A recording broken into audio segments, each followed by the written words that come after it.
Interstellar object 3I Atlas is now at its closest approach to Mars today, October 3rd, less than 0.2 astronomical units away from the red planet. We'll have 3I Atlas perform its perihelion, then in this part of its orbit if it stays there. The announcement came without warning.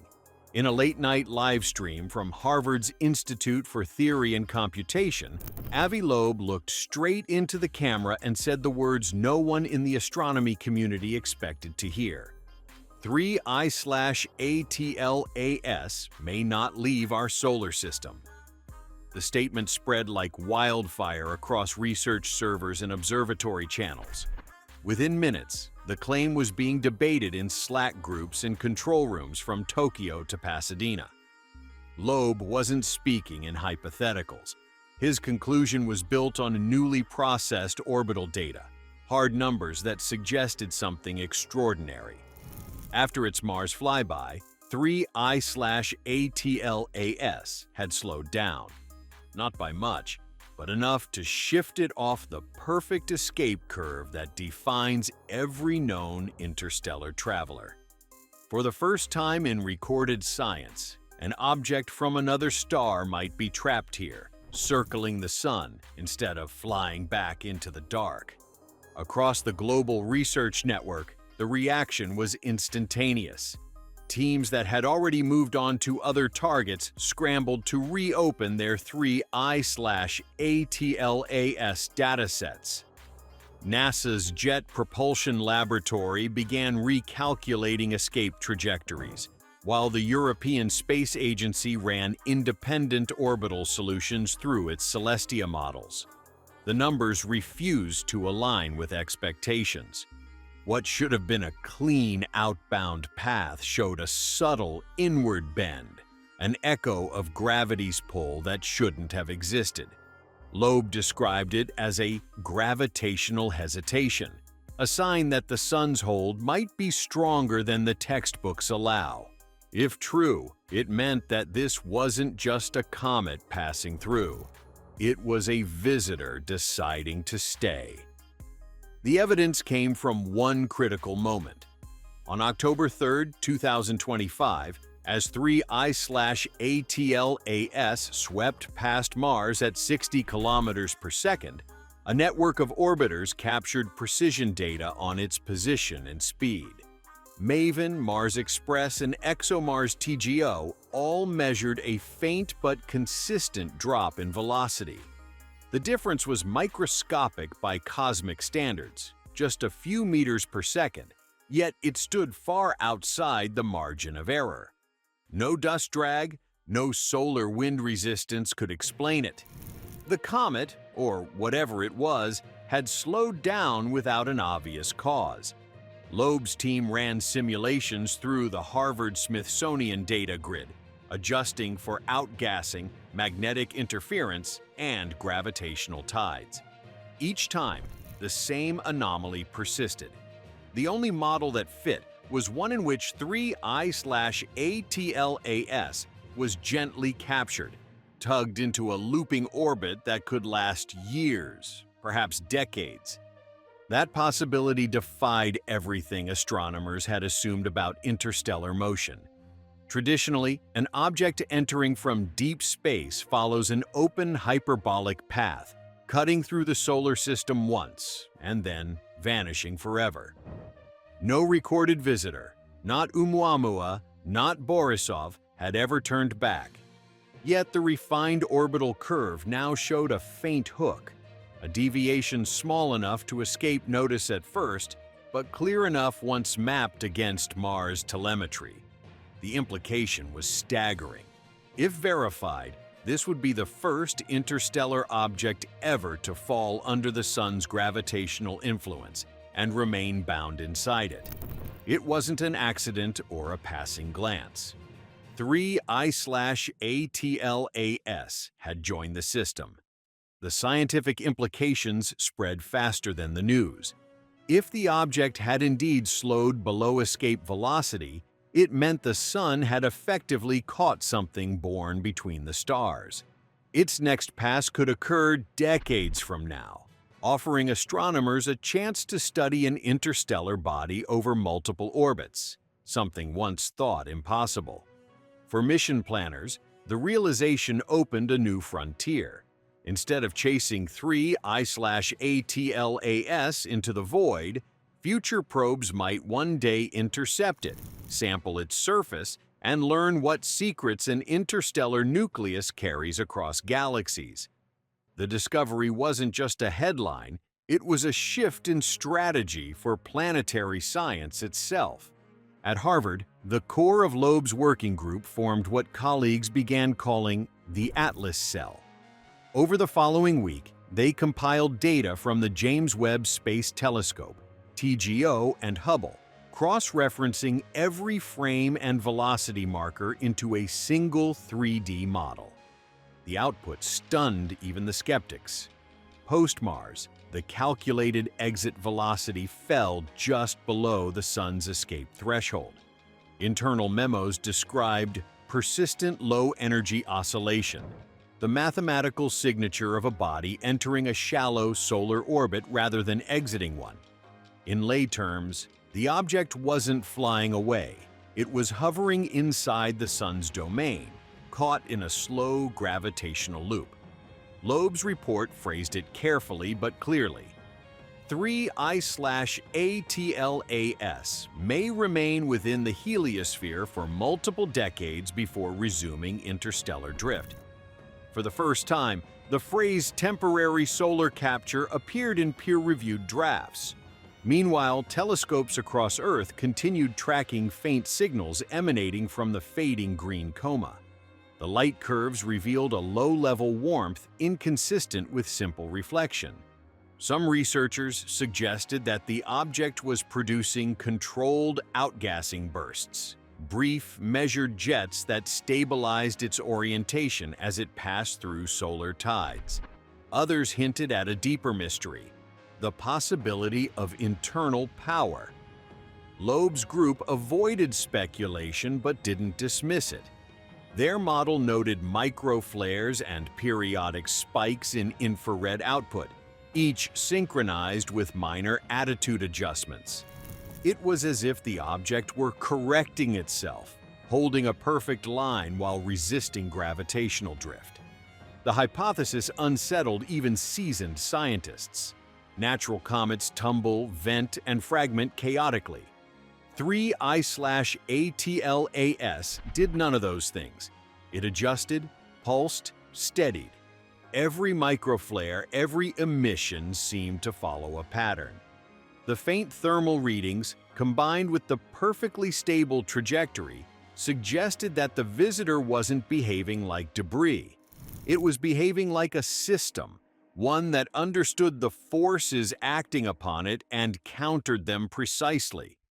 If you've been following the story of 3I/ATLAS and want to stay updated on what happens next, make sure to subscribe and turn on notifications, because the next revelation may redefine everything we thought we knew about our place in the cosmos.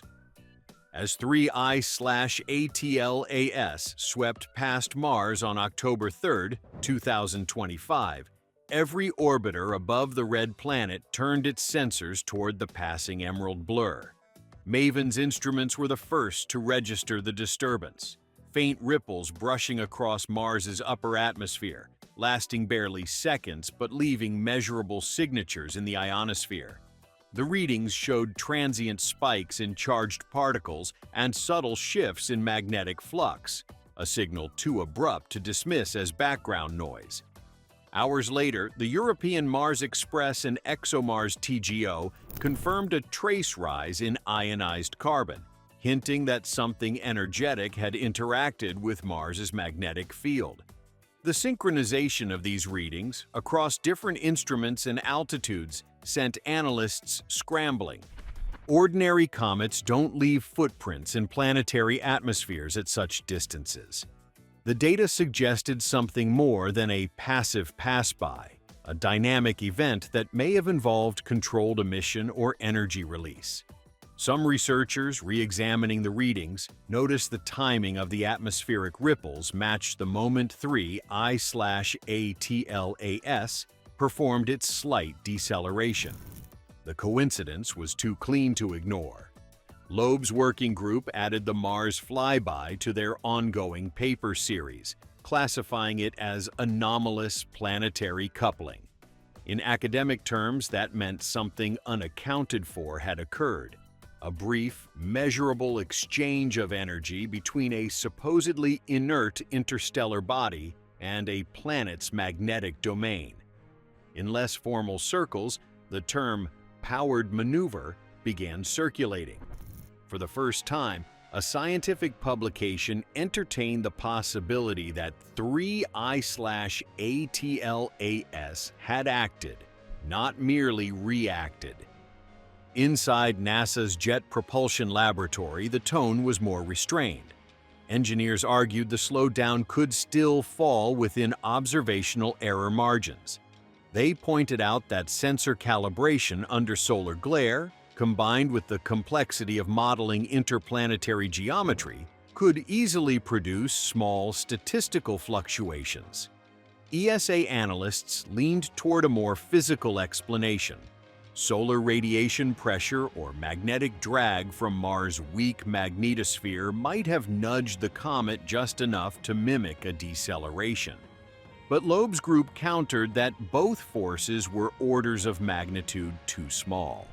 To alter the path of something weighing roughly 33 billion tons, the energy required would dwarf any known environmental factor. Independent researchers at the Max Planck Institute and Caltech ran simulations of their own. Even under extreme conditions, maximum solar wind density, peak radiation pressure, and full CO2 jet emission, the numbers refused to match the observed deviation. The slowdown's timing, perfectly coinciding with the Mars encounter, remained the outlier. Either the models are wrong, Loeb said in a Harvard roundtable, or something acted on 3 I/ATLAS intentionally. That sentence became a fault line across the scientific world. Within days, the debate fractured into two clear camps. One camp insisted that the deceleration was simply a data illusion, an artifact of incomplete modeling or temporary dust interference. The other argued that the pattern of motion couldn't be dismissed as noise. To shift the velocity of an interstellar body, even slightly, would require a continuous force applied across minutes or hours, not a random impulse. The mechanism, whatever it was, operated with precision. "We're looking at energy in controlled form," Loeb remarked in a follow-up interview, "not chaos." The implications rippled far beyond academia. If 3 I/ATLAS truly remained in a captured solar orbit, it meant humanity was now host to a visitor from another star system, possibly for centuries. The models suggested it might complete its first return in anywhere between 80 to 120 years, depending on the depth of its orbital binding. That timeline instantly became a focal point for intergenerational missions.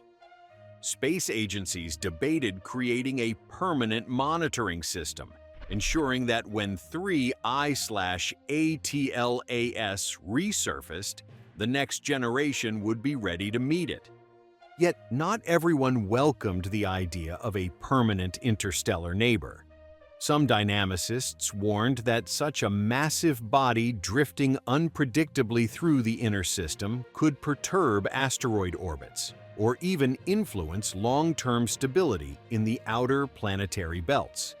Its gravitational reach, though subtle, might create resonance pockets or minor deviations in planetary timing. If this capture is real, one ESA analyst wrote, we're living in a solar system that just got heavier. Loeb, however, chose a different framing. If it stays, he said simply, it's an invitation. The universe has delivered the experiment to us. That sentiment reshaped the discussion. Instead of chasing unknown visitors through deep space, the cosmos had brought one directly into the sun's care. For the first time, humanity had a front-row seat to an interstellar body lingering in its neighborhood. The opportunity was unparalleled, a chance to study alien matter not for weeks, but for decades. By early 2026, the world's leading observatories and space agencies announced a coordinated response. NASA, ESA, JAXA, and several private institutions launched a multi-year monitoring campaign running through 2030. Its objective: track 3 I/ATLAS continuously, refine its orbital model, and determine whether the object was truly bound. Data-sharing protocols were signed between agencies that rarely collaborated so openly. China's Zhenjiang laboratory, which had been running planet formation simulations, proposed a dedicated intercept probe equipped with high-resolution spectrometers. Japan's Hayabusa program joined the discussion, suggesting a small, autonomous craft capable of long-duration pursuit, a mission concept dubbed Shadow Light. Ground-based observatories took up their roles as well. The Vera Rubin Telescope in Chile, the Rubin Observatory, and an array of adaptive optics facilities across Europe and South Africa committed to long-term tracking. Each was tasked with mapping CO2 emission lines, rotational signatures, and surface temperature fluctuations. Even as 3 I/ATLAS slipped behind the Sun, invisible to direct observation, its electromagnetic traces lingered, a faint whisper of reflected light and ionized gas that could still be measured. Every new observation would test the core question at the heart of Loeb's claim. Did the Sun actually capture an alien traveler, or was nature merely playing with gravity's edges? The answer would depend on consistency. If the trajectory stayed curved, if the mass loss rate stabilized, if the object reappeared in predicted coordinates, the capture theory would hold. If not, 3 I/ATLAS would eventually drift free, another ghost crossing the interstellar dark. But by late 2025, as data continued to pour in, confidence in the capture hypothesis quietly grew. No model, natural or otherwise, could fully undo the numbers. The object's exit speed remained beneath escape velocity. Its path, when projected forward, showed an elliptical trace bending just inside the solar boundary.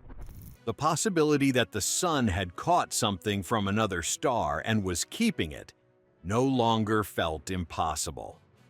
If you want to stay updated as the 3 I/ATLAS mission unfolds, subscribe to the channel, leave a like to boost visibility, and join the discussion below, because this story isn't ending.